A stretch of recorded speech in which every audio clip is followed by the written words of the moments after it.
ఆకాశవాణి జాతీయ వార్తలు చదువుతున్నది డివి సత్యనారాయణ. ఈనాటి వార్తల్లోని ముఖ్యాంశాలు. భారత్ మారిషస్ దేశాల మధ్య ద్వైపాక్షిక చర్చలు ఈరోజు వారణాసి వేదికగా జరిగాయి. దేశంలోని 5 విమానాశ్రయాలలో ఫాస్ట్ ట్రాక్ ఇమిగ్రేషన్ సౌకర్యాన్ని కేంద్ర హోంమంత్రి అమిత్ షా ప్రారంభించారు. ఉత్తరాఖండ్ రాష్ట్రానికి ప్రధానమంత్రి నరేంద్ర మోదీ 1200 కోట్ల రూపాయల ఆర్థిక సహాయాన్ని ప్రకటించారు. భారత నూతన ఉపరాష్ట్రపతిగా సిపి రాధాకృష్ణన్ రేపు ప్రమాణ స్వీకారం చేయనున్నారు. వార్తల వివరాలు. భారత్ మారిషస్ దేశాల మధ్య ద్వైపాక్షిక చర్చలు ఈరోజు వారణాసి వేదికగా జరిగాయి. మారిషస్ ప్రధానమంత్రి నవీన్ చంద్ర రామగూలం భారత ప్రధాని నరేంద్ర మోదీతో కలిసి ఈ చర్చల్లో పాల్గొన్నారు. ఈ సందర్భంగా ఇరు దేశాల మధ్య 4 కీలక అవగాహన ఒప్పందాలు కుదిరాయి. అనంతరం ఏర్పాటు చేసిన ఉమ్మడి మీడియా సమావేశంలో ప్రధానమంత్రి నరేంద్ర మోదీ మాట్లాడుతూ, భారత్ మారిషస్ పేరుకి 2 దేశాలే గాని వాటి కలలు గమ్యాలు మాత్రం ఒకటేనని పేర్కొన్నారు. మారిషస్ ప్రత్యేక ఆర్థిక మండలి భద్రత, సముద్ర సామర్థ్యాన్ని బలోపేతం చేయడానికి భారత్ కట్టుబడి ఉందని తెలిపారు. స్థానిక కరెన్సీలో వాణిజ్యం చేసేందుకు వీలుగా ఇరు దేశాలు నిర్ణయం తీసుకున్నాయని చెప్పారు.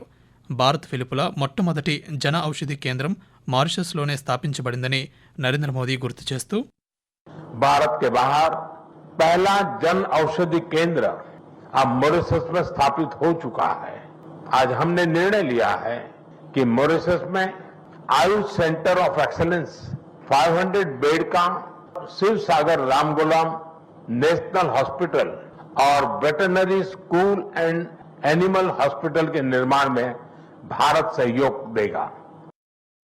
అదేవిధంగా మారిషస్ ప్రధానమంత్రి నవీన్ చంద్ర రామగులం మాట్లాడుతూ, ఈ పర్యటనలో ఇరు దేశాల మధ్య సంబంధాలను బలోపేతం చేసుకునేందుకు సమగ్ర కార్యాచరణపై చర్చించామని, అందుకు తగిన పలు కీలక నిర్ణయాలను కూడా తీసుకున్నామని వెల్లడించారు. Many of these what we wanted to have in Mauritius, in education, in energy, in infrastructure, in health services, in education. The Ayurvedic center will also be an exceptional one, thanks to your blessing, Prime Minister. So we are moving on, and the timing has enabled us to deliver tangible outcomes. It will. And we had the privilege, as you know, of welcoming Prime Minister Narendra Modi for our 57th anniversary of independence. And during this visit, that Modi ji elevated our bilateral relations. కేంద్ర హోంమంత్రి అమిత్ షా ఈరోజు fast track immigration trusted traveller ప్రోగ్రాంను virtual విధానంలో ప్రారంభించారు. లక్నో, తిరువనంతపురం, తిరుచి, కాలికట్, అమృత్సర్ విమానాశ్రయాల్లో ఈ సౌకర్యం అమలు కానుంది. ఇది ఇమిగ్రేషన్ ప్రక్రియను మరింత సులభతరం చేయనుంది. ఇది ఇమిగ్రేషన్ క్లియరెన్స్ ప్రక్రియలో మానవ జోక్యాన్ని కూడా తగ్గిస్తుంది. దీనిని గత సంవత్సరం ఢిల్లీలో ప్రారంభించగా ఇప్పటి వరకు దేశవ్యాప్తంగా 13 విమానాశ్రయాలలో ఈ సౌకర్యం అందుబాటులోకి వచ్చింది. ఇటీవల వరదలు, కొండచర్యలు విరిగిపడిన ఘటనలతో తీవ్రంగా నష్టపోయిన ఉత్తరాఖండ్ రాష్ట్రానికి ప్రధానమంత్రి నరేంద్ర మోదీ 1200 కోట్ల రూపాయల ఆర్థిక సహాయాన్ని ప్రకటించారు. ఉత్తరాఖండ్ పర్యటనలో భాగంగా ప్రధానమంత్రి వరద ప్రభావిత ప్రాంతాల్లో జరిగిన ఆస్తి నష్టంపై ఈరోజు ఆయన ఉన్నతాధికారులతో సమీక్ష నిర్వహించారు. ఈ విపత్తు నుండి ప్రజలు కోలుకోవడానికి ప్రధానమంత్రి ఆవాస్ యోజన కింద ఇళ్లను పునర్నిర్మించడం, జాతీయ రహదారులను, పాఠశాలలను పునరుద్ధరించడం చేస్తామని చెప్పారు. గుజరాత్ గవర్నర్ ఆచార్య దేవ్వ్రత్కు మహారాష్ట్ర గవర్నర్గా అదనపు బాధ్యతలు అప్పగించారు. భారత ఉపరాష్ట్రపతిగా సిపి రాధాకృష్ణన్ ఇటీవల ఎన్నికవడంతో మహారాష్ట్ర గవర్నర్ పదవికి ఆయన రాజీనామా చేశారు. దీంతో ఆచార్య దేవ్వ్రత్కు ఈ అదనపు బాధ్యతలు అప్పగించినట్లు రాష్ట్రపతి భవన్ ఒక ప్రకటనలో తెలిపింది. మరోవైపు భారత నూతన ఉపరాష్ట్రపతిగా సిపి రాధాకృష్ణన్ రేపు ప్రమాణ స్వీకారం చేయనున్నారు. ఈ కార్యక్రమానికి హాజరయ్యేందుకు ముఖ్యమంత్రి నారా చంద్రబాబు నాయుడు కొద్దిసేపటి క్రితం ఢిల్లీకి పయనమయ్యారు. భావితరం వస్తు సేవల పన్ను జీఎస్టీ సంస్కరణల ద్వారా ప్రభుత్వం ఆటోమొబైల్ రంగానికి గణనీయమైన ఉపశమనం కల్పించింది. 350 సీసీ కంటే తక్కువ ఇంజిన్ సామర్థ్యం కలిగిన ద్విచక్ర వాహనాలపై జీఎస్టీని 28% నుండి 18% తగ్గించింది. అదేవిధంగా బస్సులు, ట్రక్కులు, 3 వీలర్స్ వంటి వాణిజ్య వాహనాలపై కూడా పన్నుల శాతాన్ని 18కి తగ్గించింది.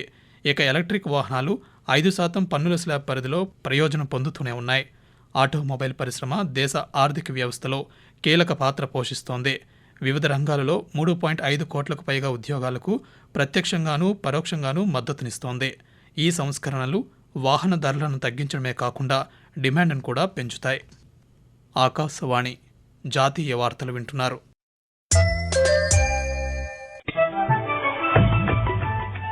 నిరంతర వార్తా విశేషాల కోసం ఆకాశవాణి సామాజిక మాధ్యమ వేదికలైన news on air YouTube channel ను, newsonair.gov.in వెబ్సైట్ ను, ట్విట్టర్ లో ఆల్ ఇండియా రేడియో న్యూస్ ను వీక్షించండి. తెలుగు ప్రాంతీయ వార్తా విశేషాల కోసం ఆకాశవాణి న్యూస్ విజయవాడ మరియు Akashvani news Visakhapatnam YouTube channels ను వీక్షించండి.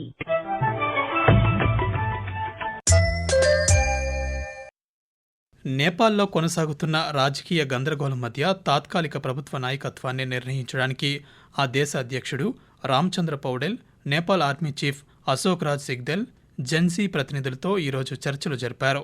జెన్సీ ప్రతినిధులు మాజీ చీఫ్ జస్టిస్ సుశీలా కర్కిని తాత్కాలిక ప్రధానమంత్రి పదవికి ఏకైక నామినీగా ఖరారు చేసినట్లు అధికార వర్గాలు తెలిపాయి.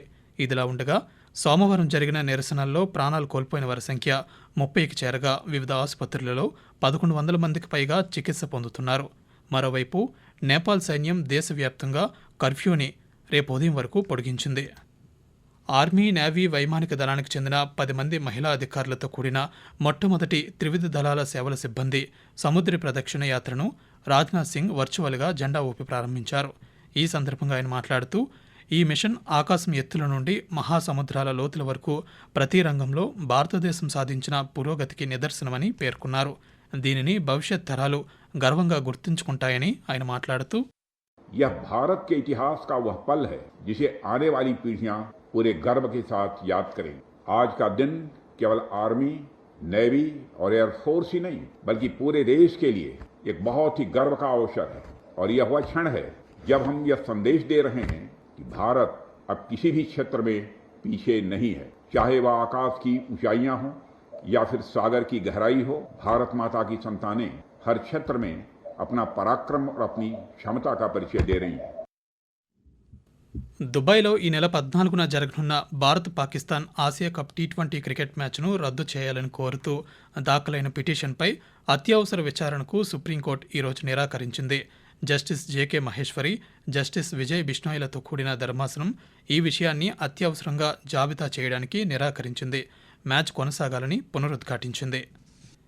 దేశంలోనే మొట్టమొదటి క్వాంటమ్ రెఫరెన్స్ ఫెసిలిటీ కేంద్రాన్ని అమరావతిలో ఏర్పాటు చేయబోతున్నామని ఆంధ్రప్రదేశ్ ప్రభుత్వం ప్రకటించింది.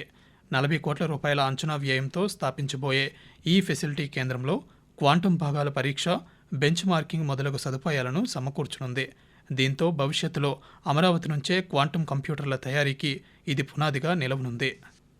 దేశంలో రానున్న 4-5 రోజుల్లో భారీ వర్షాలు కురుస్తాయని భారత వాతావరణ విభాగం ఐఎండీ పేర్కొంది. నాగాలాండ్, మణిపూర్, మిజోరాం, త్రిపురతో సహా ఈశాన్య భారతదేశంలోని కొన్ని ప్రాంతాలలో రేపు భారీ నుండి అతి భారీ వర్షాలు కురిసే అవకాశం ఉందని వెల్లడించింది. అలాగే ఆంధ్రప్రదేశ్, అరుణాచల్ ప్రదేశ్, అస్సాం, మేఘాలయ, బీహార్, ఛత్తీస్గఢ్, కర్ణాటక, మహారాష్ట్ర, ఒడిశా రాష్ట్రాల్లో రాబోయే 2-3 రోజులు భారీ వర్షాలు కురుస్తాయని ఐఎండీ వెల్లడించింది. దేశీయ స్టాక్ మార్కెట్ సూచీలు ఈరోజు స్వల్ప లాభాల్లో ముగిశాయి. ఉదయం సెన్సెక్స్ 81,425 పాయింట్ల వద్ద ప్రారంభమై చివరకు 123 పాయింట్లు లాభపడి 81,548 వద్ద స్థిరపడింది. ఇక నిఫ్టీ 32 పాయింట్లు పెరిగి 25,005 వద్ద ముగిసింది. రూపాయి మారకం విలువ డాలర్తో పోలిస్తే 33 పైసలు తగ్గి 88 రూపాయల 44 పైసలుగా ఉంది. జాతీయ వార్తలు ముగించే ముందు ముఖ్య అంశాలు మరోసారి. భారత్, మారిషస్ దేశాల మధ్య ద్వైపాక్షిక చర్చలు ఈరోజు వారణాసి వేదికగా జరిగాయి. దేశంలోని 5 విమానాశ్రయాలలో ఫాస్ట్ ట్రాక్ ఇమిగ్రేషన్ సౌకర్యాన్ని కేంద్ర హోంమంత్రి అమిత్ షా ప్రారంభించారు.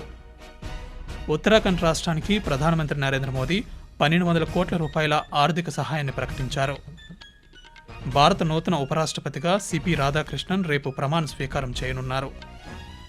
ఆకాశవాణి జాతీయ వార్తలు ఇంతటితో సమాప్తం.